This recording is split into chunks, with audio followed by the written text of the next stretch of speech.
ètò ẹ̀kọ́ tó jíire ìnípele ọjọ́ ọ̀la àwọn ògo wẹrẹ. ìdí nìyí tá a fi gbọ́dọ̀ jẹ́ kí ìpìlẹ̀ náà dáa. Solar Distinct Group of Schools ẹ̀yẹ pọ̀ ní gbólóòótọ́ kọ́lọ́hún tó gba di ẹ̀yẹ fọ́kìn. ilé ẹ̀kọ́ tó ta gbogbo àwọn ẹlẹgbẹ́ rẹ̀ yọ bó jẹ́ ti ká kọ́mọ lẹ́kọ̀ọ́ ìwé àtìmọ̀ ọlọ́run. Solar Distinct Group of Schools wọ́n wà lágbègbè tó dára tó sì dún kàwé fáwọn ọmọ. àwọn olùkọ́ tó nímọ̀ kíkún ìní wọn kọ́ mọ́ ń bẹ̀. laboratories wọn ò lẹ́lẹ́gbẹ́ àti ICT center. ẹ̀yin òbí àtàlágbàtọ́ tọ́jú ọ̀la àwọn ọmọ jẹ lógún. Solar Distinct Group of Schools ìníkẹ́ máa máwọn ọmọ yín bọ̀. àní nursery primary àti college. Solar Distinct Group of Schools wọ́n wà ládojúkọ Crown Royal Hotel Abiola Way Abeokuta. telephone 0706 180 7087 706 180 7087 tàbí 0803 438 6383. Solar Distinct Group of Schools pẹ̀lú ìbẹ̀rù Ọlọ́run la fi ń káwọn ọmọ wa. ẹ kú kalẹ̀ o gbogbo ẹ̀yin olólùfẹ́ mi nílé ẹ jẹ́ káàbọ̀ sórí ètò wa Health is Wealth ìlera ní ọrọ̀ lórí ìkànnì títí STTV. èmi ọmọ yín olólùfẹ́ yín náà ni anífowóṣe Mariam Olúwadámilọ́lá tí mo jẹ́ onímọ̀ ìjìnlẹ̀ nípa ètò oúnjẹ. topic tí mo dẹ̀ fẹ́ bá wa sọ̀rọ̀ lé lórí òun ni diet in obesity. ìmọ̀ ìjìnlẹ̀ oúnjẹ fi yé wa yí pé obesity is like a risk factor for other non-communicable diseases. ìtumọ̀ yẹn ni yí pé ẹni tí ó bá ti wà obese ó ṣeé ṣe kí àwọn àrùn míì bíi ìtọ̀ ṣúgà, ìfúnpá gíga, arthritis, àwọn àrùn báyẹn kó wọlé sí irú àgọ́ ara ẹni bẹ́ẹ̀. ìdí rẹ̀ tó yẹ ṣe pàtàkì fún ẹni tó bá ti wà obese láti rí i pé àwọn mójútó ìlera wọn, àwọn dẹ̀ mójútó nǹkan tí wọ́n ń ṣe sí ẹnu wọn. What is obesity? Obesity can be defined as excess adipose tissue leading to more than 20% of the actual desirable body weight. ní kúkúrú èdè ohun tí à ń pè ní obesity ni pé àpọ̀jù ọ̀rá ní ara. ní ọ̀pọ̀ ìgbà ohun tó máa ń sábà ṣẹlẹ̀ ni pé there is a kind of imbalance between energy intake àti energy expenditure. bóyá oúnjẹ tá à ń jẹ ó pọ̀ ju àwọn iṣẹ́ agbára tí à ń ṣe lọ. so tí ó bá ti di pé oúnjẹ tá à ń jẹ ó ti ń pọ̀ ju àwọn iṣẹ́ tá à ń ṣe lọ tá à rí iṣẹ́ kankan fi ṣe, ohun tó máa ń sábà fà á tí ọ̀rá fi máa ń pọ̀ jù ní ara nìyẹn. oríṣiríṣi nǹkan ni ó wá lè fà á kéèyàn wá obese. àkọ́kọ́ ń bẹ̀ òun ni genetic factors. ìtumọ̀ yẹn ni pé fún àwọn ìdílé tí wọ́n ti ní excess fat cells, bóyá ní ìdílé ìyá tàbí ní ìdílé bàbá, tí ó bá di pé irú àwọn èèyàn báyìí wọ́n bẹ̀rẹ̀ sí ní bímọ, àwọn èso tó bá ń jáde ní ara wọn ó ṣeé ṣe kí àwọn ọmọ yẹn náà kí wọ́n wá obese tó bá ti di pé wọ́n ti ń dàgbà. ó ṣeé ṣe kí àpọ̀jù ọ̀rá ó wà ní ara tiwọn náà. ìkejì òun ni age and sex. ìmọ̀dílẹ̀ oúnjẹ fi yé wa yí pé hormonal imbalance ó máa ń predispose àwọn obìnrin láti lè wà obese ju ọkùnrin lọ. ẹ̀kẹta tó tún máa ń fa obesity òun ni eating disorders. àwọn unhealthy eating practices tí àwọn èèyàn ta máa ń ṣe bíi consumption of large portion of food, bóyá níjókòó ẹ̀kan kéèyàn máa jẹ portion of food tí ó bá ti pọ̀ jù, ìyẹn náà lè fà kéèyàn wá obese. tàbí kéèyàn máa consumption of junk foods, àwọn bíi high fat high carbohydrate food, kéèyàn bá ń jẹun ó ṣeé ṣe kéèyàn wá obese. àwọn ìmíì tó tún máa ń fà náà ni consumption of processed foods, oúnjẹ inú agolo tàbí oúnjẹ inú ọ̀rá, because majority of àwọn oúnjẹ yẹn wọ́n ti wà they've gone through some kind of process. so àwọn process tí wọ́n ti go through yẹn ó ṣeé ṣe kó fẹ́ fà kéèyàn wá obese.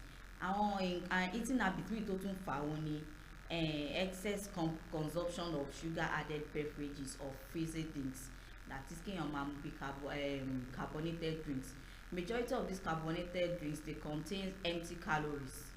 kò fẹ́ẹ̀ sí àǹfààní kan tí wọ́n fẹ́ ṣe fún ara ẹni tó bá ń mu carbonated drinks jù, ó ṣeé ṣe kí èèyàn báyẹn náà kó wá obese. another unhealthy eating practices is seeing food as a compensation mechanism. àwọn míì bóyá tí wọ́n bá wà moody or when they are sad or when they are happy, nǹkan tí wọ́n máa fi ń console lára wọn òun ni oúnjẹ. so ara àwọn unhealthy eating practices tó lè predispose èèyàn láti ní obesity òun yẹn. then another factor is physical inactivity. bóyá àwọn tó máa ń sábà ṣe iṣẹ́ ìjókòó ìmọ̀ ìjìnlẹ̀ oúnjẹ fi yé wa yí pé obesity can be found in people who live a sedentary lifestyle. Bí àwọn tó jẹ́ pé iṣẹ́ ìjókòó ni wọ́n kàn ń ṣe, oúnjẹ tí wọ́n ń jẹ ó kàn sílé sí wọn lára ni, ó ṣeé ṣe kí èèyàn báyẹn náà kó ní obesity. Another thing tó tún máa ń fà òun ni high purchasing power among the high socio-economic people. You know, àwọn tó bá jẹ́ pé bóyá Ọlọ́run kẹ́ wọn, they have the purchasing power, wọ́n ní owó àti agbára láti stock oúnjẹ sílé. So ẹlòmíì tó ṣe oúnjẹ yẹn sílé bẹ́ẹ̀ ló ṣe máa sí, ló dẹ̀ ṣe máa jẹ. So àwọn factors tó máa ń fà tí obesity fi máa ń pọ̀, tó ṣe wọ́pọ̀ nìyẹn. So oríṣiríṣi assessment la máa ń ṣe láti lè conclude pé okay, Mr. A ó wà obese or Mr. B ó wà obese. Àkọ́kọ́ ń bẹ̀ wọ́n là ń pè ní body mass index, that's the BMI. Bá ṣe máa ṣe BMI yẹn is weight divided by height, the weight in kilograms divided by height in meters squared.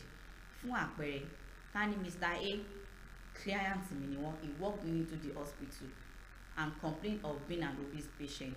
Tí máa fẹ́ mọ̀ pé okay, apart from the physical assessment tí máa ti rí pé ó ṣe ṣe kẹ́ni wá obese, ó ṣe pàtàkì fún èmi náà as a nutritionist or a dietitian láti carry that assessment tèmi láti lè fi díẹ̀ múlẹ̀ pé definitely Mr. A is indeed obese. So ara assessment yẹn pé tó bá clients bá ti wọlé, we check the weight. Tí weight yẹn bá jẹ́ bóyá bí 50 kg mo kàn fi ṣàpẹẹrẹ ni o, tí height yẹn jẹ́ bóyá bí 1.6 in meter, you square the meter, bóyá tá bá square ó lè fún wa ní 3.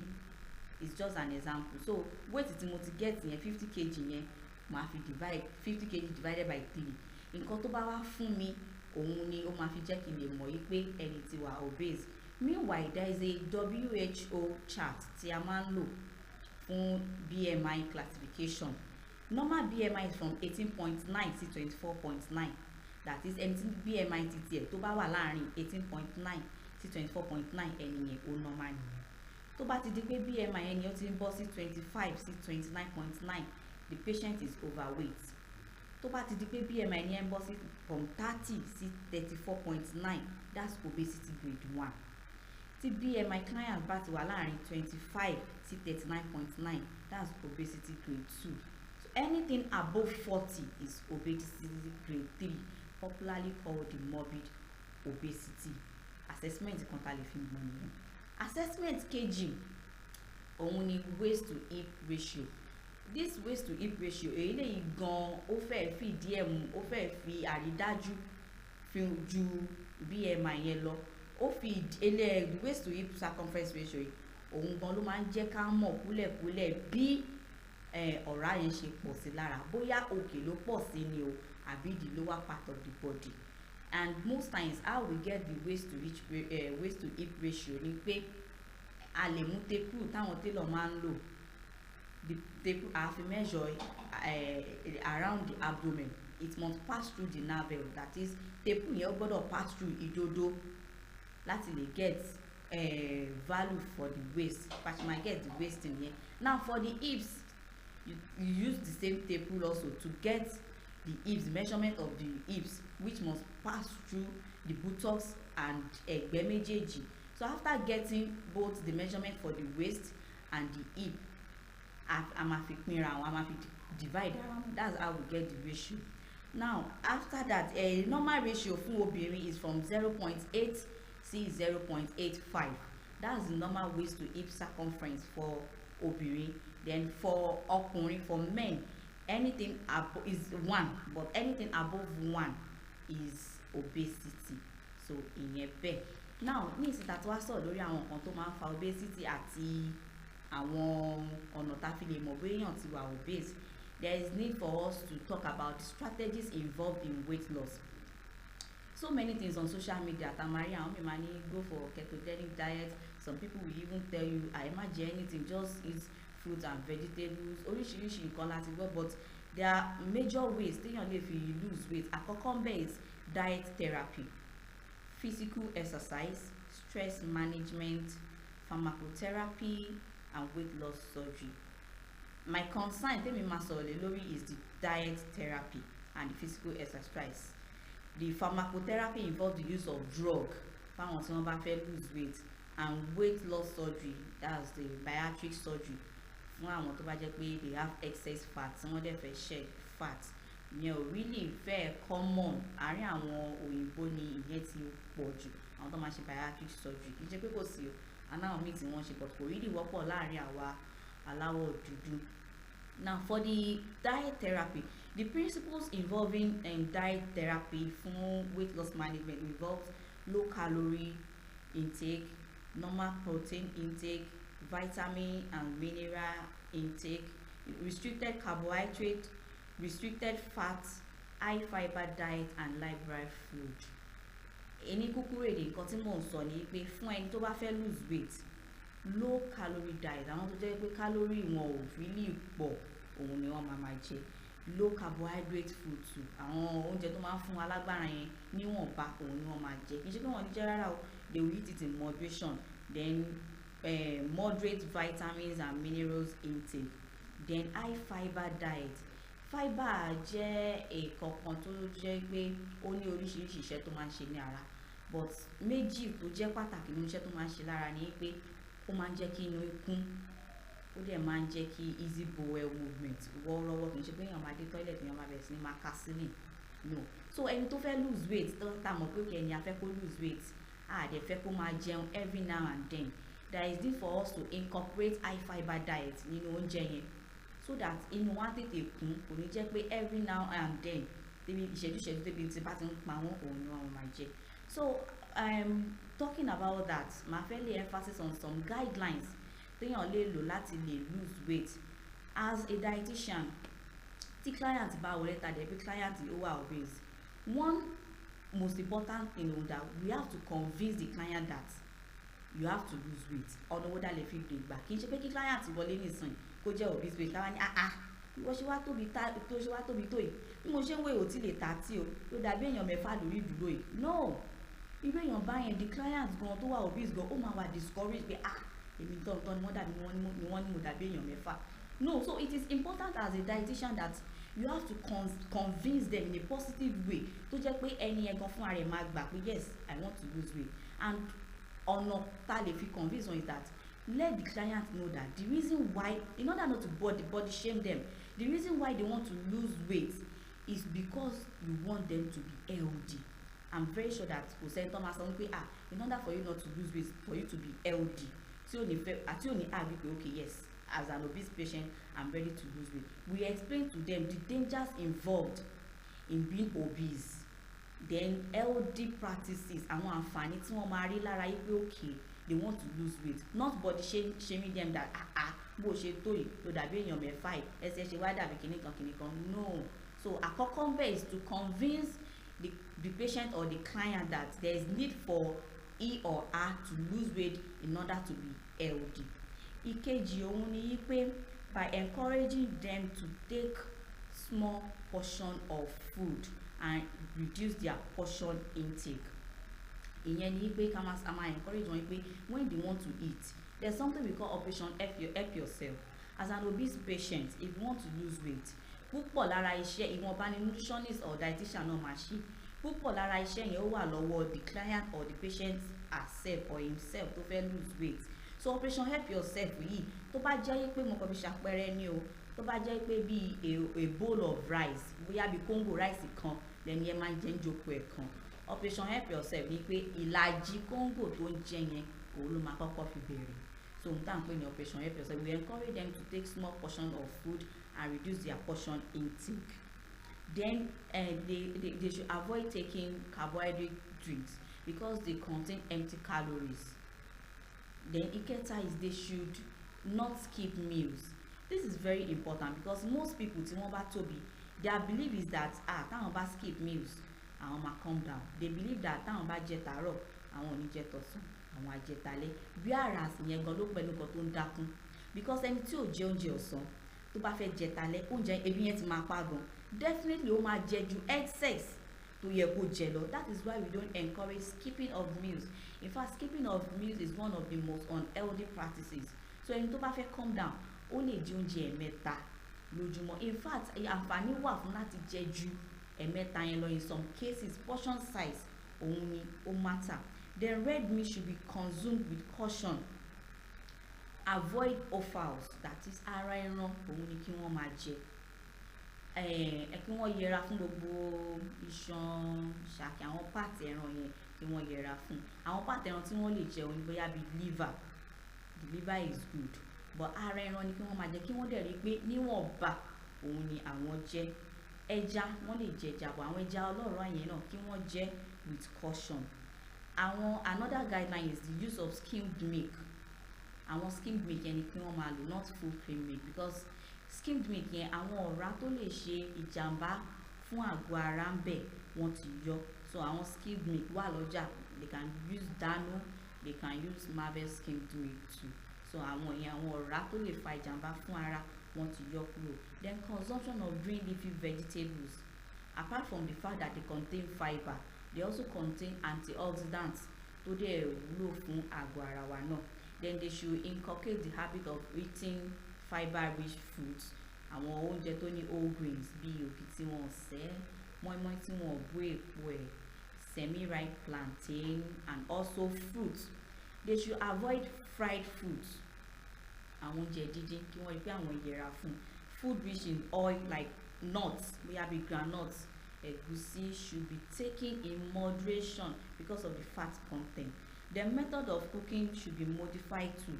Ìtumọ̀ yẹn pé instead of frying food, they can make use of, they can boil, they can steam, they can do poaching too. Fún àpẹẹrẹ àwọn obese patients, most times ẹlòmíì tó bá like àkàrà, we encourage them that instead of using àkàrà is oúnjẹ dídín ọ̀dín ni.